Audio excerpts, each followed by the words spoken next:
So I'm going to paint this glass jar full of linseed oil sitting on a white plate. And I'm going to do this in a very much as fast as I can do it, pretty much. It's it's the way that I would paint if I was painting a background in one of my portraits. And it's 100% the way that I paint. It's not the way that I would recommend that you paint if you're a beginner, or you're learning to paint oils for the first time, or you're relearning the fundamentals, or whatever it is.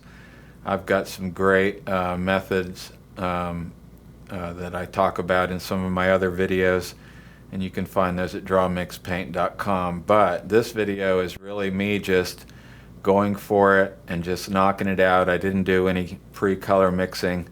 I'm just mixing the colors as I go and just painting it in a really quick way. And I really developed this method. I won't say method because it's really just a faster version of the way I normally paint, where I'm just really not taking any time at all to do anything, whether it's color mixing or drawing or anything. And but the way I developed this method or learned to paint fast was when I used to do portraits and I would have deadlines to meet, and I would literally have clients coming that afternoon or whatever to see a painting, and I knew I had to finish a background and couldn't waste any time. But it's also a great lesson for those of you that have can have a lot of experience painting, or have done several paintings with my method, especially people who've done even say 5 or 10 still lifes using my method strictly. I would encourage you to try to paint like this as well. But again, if you're learning to paint for the first time, go and watch my How to Paint in Oil and all the other videos I have where I teach the workflow for people who are learning. So as you can see, I haven't done any penciling. I'm just laying in things in the very same way that I always paint, dark to light. And I always put a little bit of background in around my objects. You can imagine if I'm painting this jar, which has got so much black in it, that I better put some background, otherwise I wouldn't be able to see anything at all. Another thing is that once you learn to draw in proportion using a proportional divider, and then you start to paint like I am in this video, where I don't do any penciling or anything. It is true that when you block things in and you paint with shapes instead of lines, it's easier to see what you're doing. In other words, if you look at this jar here, you can see the shape, you can see the proportions better when you're looking at a light shape on black as opposed to a bunch of lines. You get far less optical illusions going on. So I'm just mixing these colors on the fly, and one of the things about mixing colors like I do here is that once you have a trained eye for color, and anybody can train their eye to color, if you mix your colors from life long enough, you start to see them. And so if I don't like something about this color as I go along, I can easily go in there and adjust it right on the canvas. So that's one thing to keep in mind. So in other words, I might break some rules where normally I would say, well, I don't want to blend across 2 or 3 steps, and here I don't even care. I just paint it, and I know that if I need to make an adjustment, whether it's in color or value, I can make that adjustment, as I go along. But part of that is getting your values pretty close, because I can look at this as I'm painting it and I can see the problems, but that's because I have the right values in the first place. In other words, these blacks that I'm painting in and the shadow on the table, because it's the right color, then when I put in the right color next to it, I can judge it better. But anyway, this is really done with a lot of experience. So I can look at it and I can see that my values are right. And that's something that you can train yourself to do. Again, if you mix enough colors, or you use my method that I teach.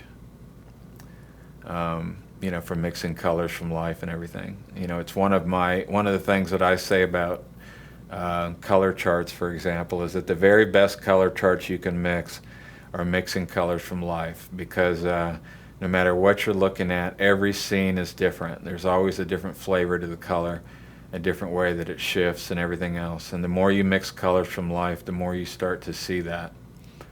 And so that's just another advantage to going, taking the time and mixing your color rows and everything else like I teach. But in this case, it's me just painting by instinct. And I think this painting, I checked my time when I painted this painting, and it took me exactly 45 minutes from beginning to end. This video's shorter than that because I cut out all the dead time when I get up to take a sip of iced tea or whatever it is.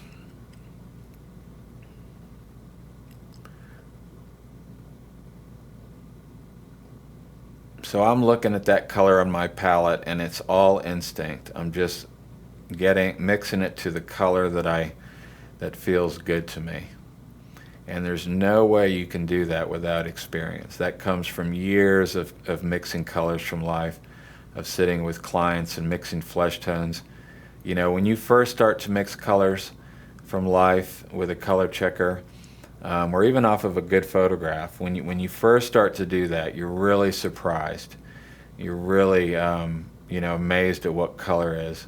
But the more you do it, the less surprised you are, and then it becomes instinctive, where it feels right. When I lay this color on the canvas, it just feels right to me. I can't even tell you why, but I do know that it's from experience. Because when I first started painting, I was just as surprised as anybody else about, what natural color really is.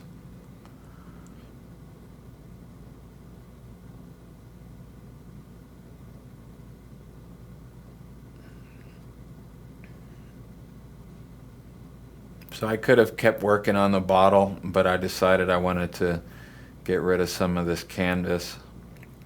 The more I can see in terms of the color scheme of the whole painting, the more it helps me to know kind of, what I need to do with my color, even in something like this olive oil jar or the glass plate. It's really hard to judge the shadow on the bottom of that plate unless you have the tablecloth there for your eye to look at.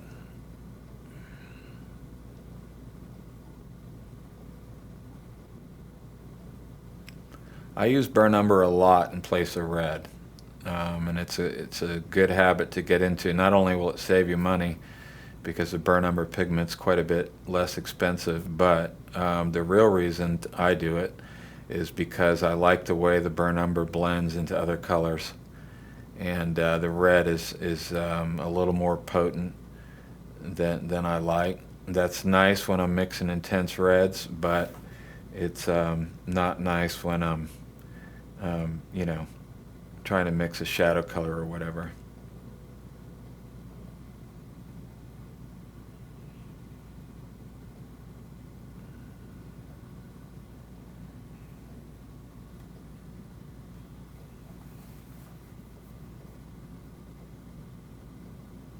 So this front table edge, I think I didn't really paint it exactly the way I saw it. In the end, I just laid in some shadow. I didn't paint some of the dark shadows. I don't know why. I may go back and do it. One of the things that I'm going to do with this painting is I'm actually going to, this is, sort of how I paint something really quick and leave it really rough and loose. And so I wanted to show you guys how I do that, and that's what this video is all about. But I think I'm going to take this painting one step further and just kind of show you how I paint in layers. So after it dries for a week and a half, I'll pull it out and put some oil it out and get it glossy again, and show you how I do that second layer with these slow drying Geneva paints that I use.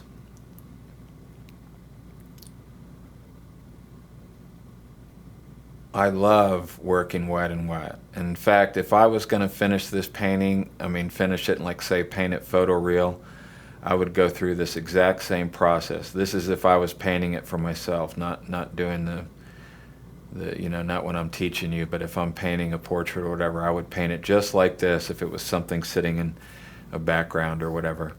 And then if I wanted to polish it up and make it even super realistic, I would still go through this loose process and then develop it from there. And so in the coming weeks, I'll have another video where I take this same painting and kind of polish this jar up. But in this video, I'm leaving it real loose just to kind of show you how I paint loose.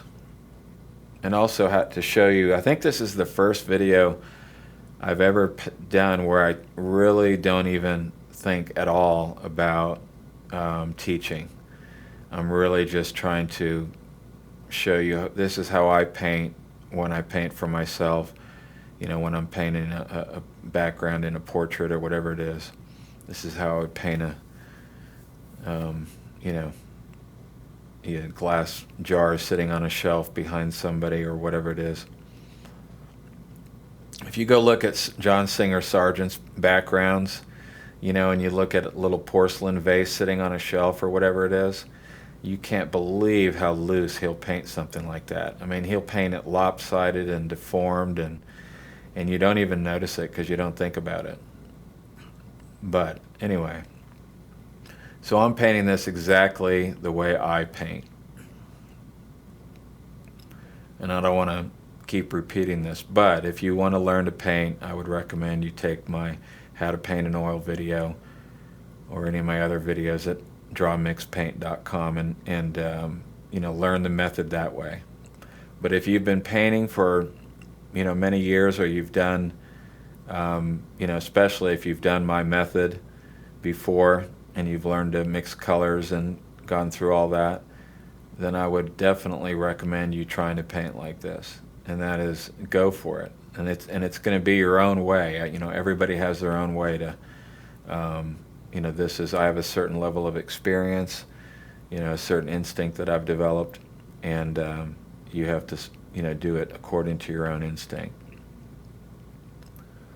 But that's, you know, one of the ways that I'm different as a teacher, I think, is that I don't teach people, and I know that I'm sure there's probably other artists out there that do this, but I'm the only one that I know of that really paints quite a bit different when I'm teaching than when I'm, you know, doing it for myself when the cameras aren't rolling.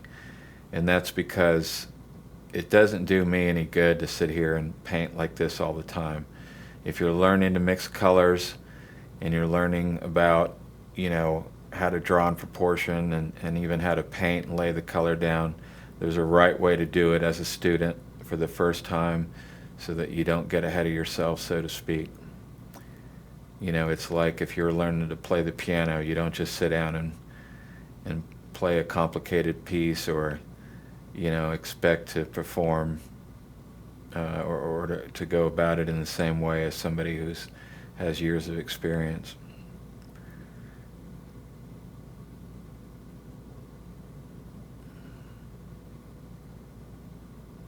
But I have to say I enjoy painting much more when I can paint like this than when I have to go through all the color mixing and everything. But, you know, if you're a student and you're learning, you have to do those exercises. And before long, you develop a really strong instinct for color. And I've talked to hundreds of my students, and they've all reported the same thing. You know, there's nothing better than mixing color from life.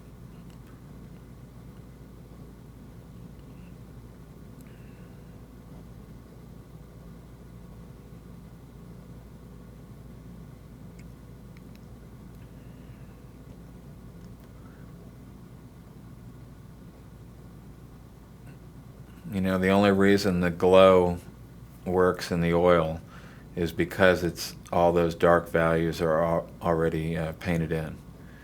You know, if I painted this color that I'm about to paint, this dark blue gray, you know, onto a blank canvas, it wouldn't look at all right to my eye. It needs that black. So it's something that I see a lot of people forget, but it's real important to paint the background around the object so you can have a sense about the value. My hand was especially shaky when I was painting this. I think I had a little too much caffeine that day.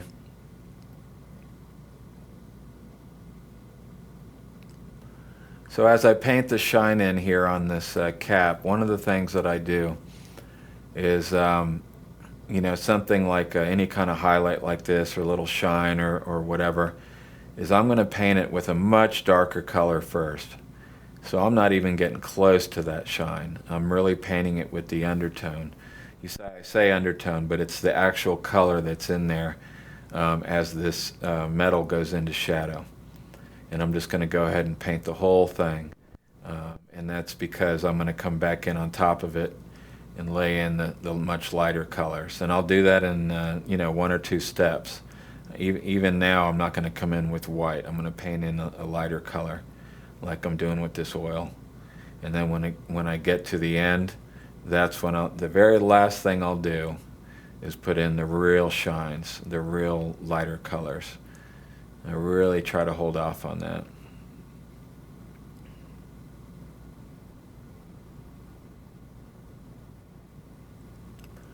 The last part of this video, my palette shot camera ran out of space, and so I don't have any more palette shots after this, but you can watch how I finish it up without seeing the colors on the palette.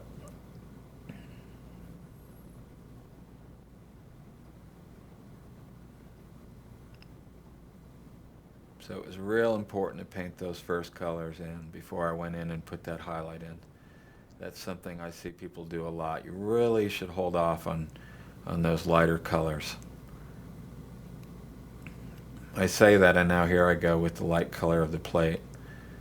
But you'll notice I'm not really painting with the lightest color yet. And I'll come in and put in the little bit of shadow that you see down in the bottom there around the plate.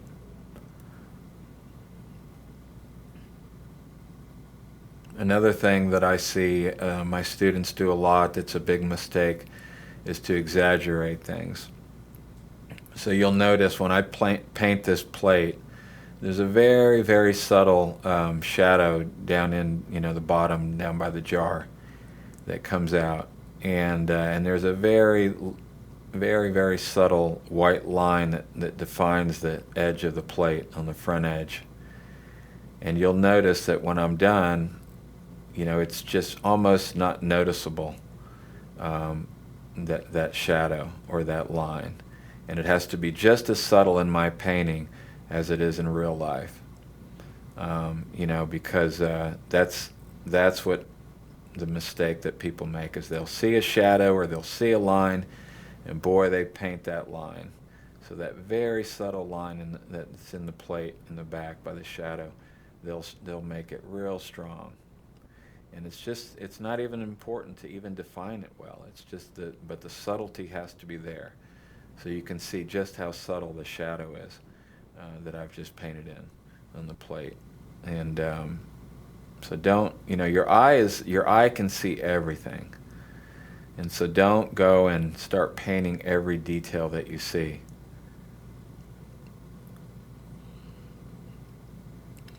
The value is the king. It's always the thing that your eye, in great art, when you don't even know why you love it, it's because the values are right.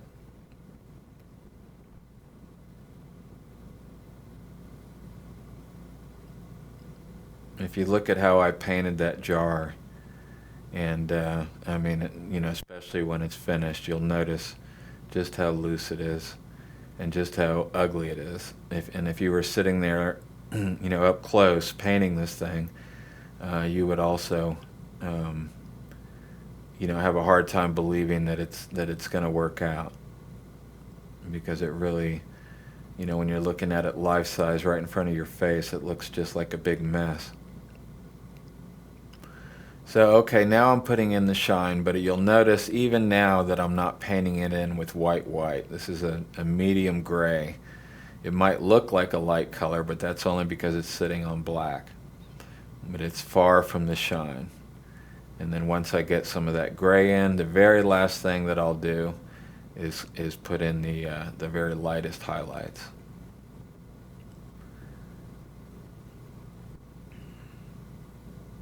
See, I made that shine way too strong there on the left side of the lid. Now I'm putting in a little bit of that gold color that's reflecting from who knows where.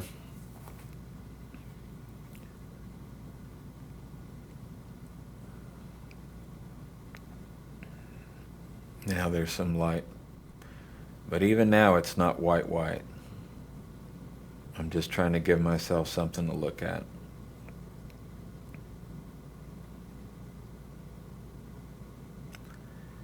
The other thing you'll notice is the abstract pattern, or rather, I don't know if it's abstract, but the pattern of the threads and the stripes and lines going around the metal lid is not exactly the same in my painting, and that's because it just doesn't matter.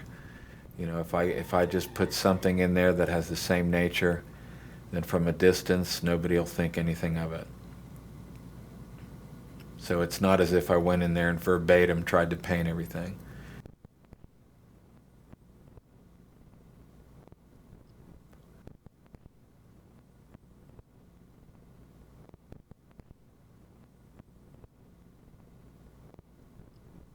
I always go back and try to make sure all my darks are as dark as they should be.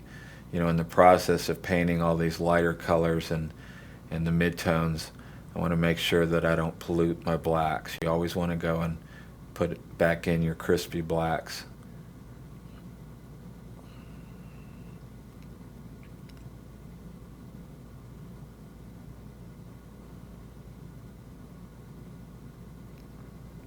Like I'm doing right here.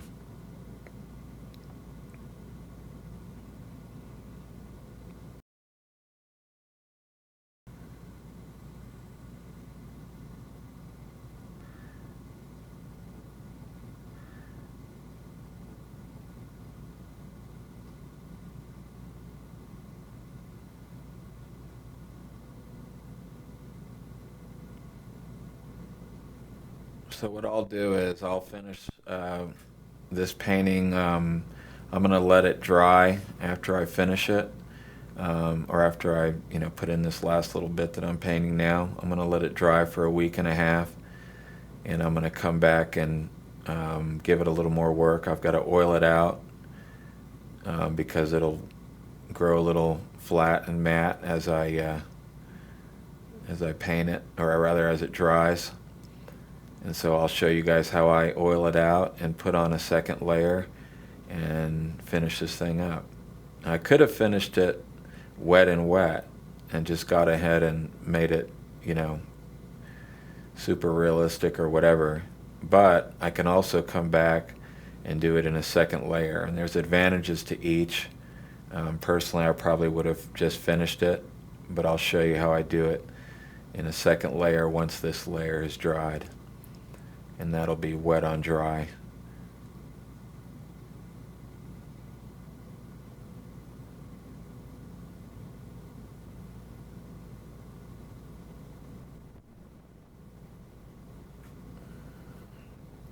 I never did put the little shines on the glass that shine in the center of the glass toward the top, and the one on the bottom on top of the yellow part. But I can do that when I do the second layer. If you go to drawmixpaint.com, you can find links to all my free videos.